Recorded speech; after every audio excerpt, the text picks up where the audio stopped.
But let's get to that Indiana-Oregon game because, again, my first instinct was to downgrade Oregon. The market reacted that way. We saw this number come down. Now it's 7.5, right? You hate the key numbers. But over a touchdown, if Indiana can figure out a way to block this Oregon D-line, which I think is the strength of the team, I think Indiana's going to compete in this game. What do you think? Yeah, it'll be competitive. But this is kind of built into the system.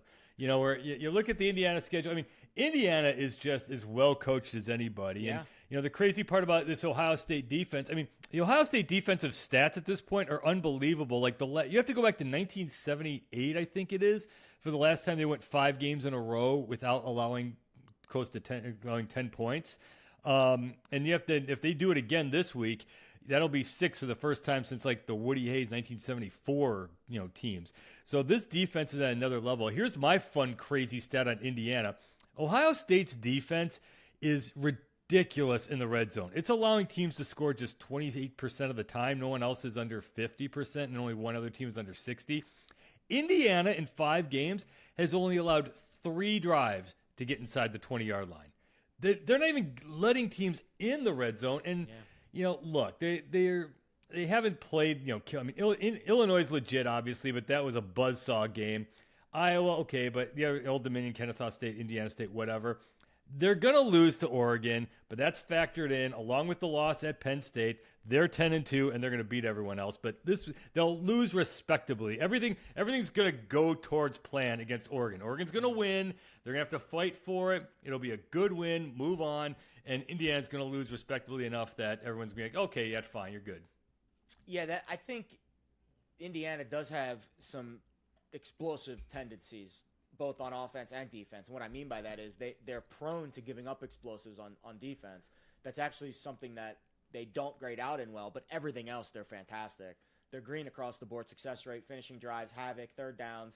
They do commit a lot of penalties, and maybe that's going to be something to keep an eye on the road in a hostile environment. I trust the market movement here. Again, this thing was 10 over the weekend, and now it's 7.5.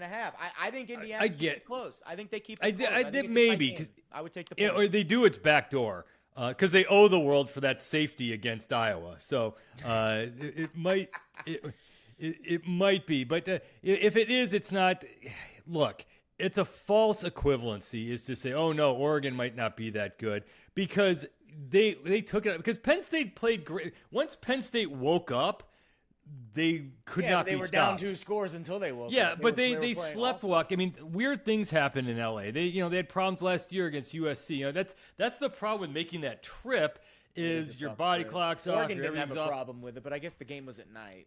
Exactly. So it's I mean, blah blah blah. They should have beaten UCLA, but I mean, everyone made the same mistake. Oh no, Alabama's not good. Look what happened against Florida State, and then Alabama just rips through everyone else. Penn State's still really awesome, but they might not have a chance to show it now. And Oregon's still awesome. Oregon's fine. Yeah, no, Oregon's a really good team. I think it's a little bit more of us not fully knowing how good Indiana is. And I think the market responded to 2 things early in the week. I think it responded to maybe Indiana's a little bit better than we think in the Big Ten. Maybe they're actually the 2nd or 3rd best team in the Big Ten behind Ohio. Oh yeah, they're the 3rd best team in the Big Ten. They're right there. Maybe they're tighter with Oregon than we expect. And then I think there was a downgrade of Oregon because of the Penn State loss. It's just the natural, trickle-down effect of how these markets work with how the spreads are made. When you decrease Penn State's power rating significantly, and they're one of the biggest droppers now. They go from top 5 to unranked in 2 weeks. It's going to naturally decrease. So you could make the argument that there's value on Oregon here. If we think that Oregon's still legit and that game at Happy Valley was tough, but the market is going to downgrade Oregon naturally after Penn State loses, then maybe betting Oregon at 7, if it gets to that point, I saw it hit 7 a couple times this week, maybe Oregon -7 is kind of the nuts here. Yeah, look, maybe Oregon's still going to win. I mean, Indiana's still good there, but Oregon, I think, is a machine right now, and they're at home. And to your point, if you're doing this absolutely right, if you're going blind here, I don't know anything about any team. I don't know anything about college football. I'm just going to look at the straight A, B, C, D. Right now, technically, if you're going to do this in respect to the results, Penn State's ranked like 100th. You have to rank them behind Akron. It's like the weirdest way of doing this because their only wins are Nevada, FIU, and Villanova. So you can't say, and as you say, you can't say they're better than these teams. Like FIU beat Nevada. It's a whole screwy way of doing this. But again, you have to rank behind like Central Michigan and Tulsa, and like right now, until they get a big win, so they haven't had really one yet.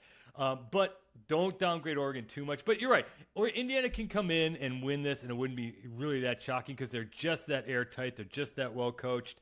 But I'm not there yet. I really think it's more of a case of Oregon beat Penn State twice here. That's fair. I think if I had to pick this game, I think I look for an Oregon -7, because I do think the biggest mismatch from what I can watch, from what I can glean on film, is Oregon's pass rush, especially their interior, which played great against Penn State, against the Indiana offensive line, especially the right side, is a liability. Right tackle, right guard, problem. I mean, problem. This Oregon against that Oregon pass rush. Uiagalelei, the DJ's brother, is their best pass rusher. These Oregon lines are legit, and it's their just D-line's really good, I think. And you get to Mendoza, and then all of a sudden that all kind of changes. Mendoza, really fast. he might have played here. I don't know if we can check the Cal schedule. Mendoza might have played a game at Oregon in his career. That might help, actually. It might help a little bit. I'm going to look at that right now. Oh, well, yes. I don't know if Cal played at Oregon last year. I've got it pulled up here. I've got it right here. They did not. They did not. So this will be his first time there.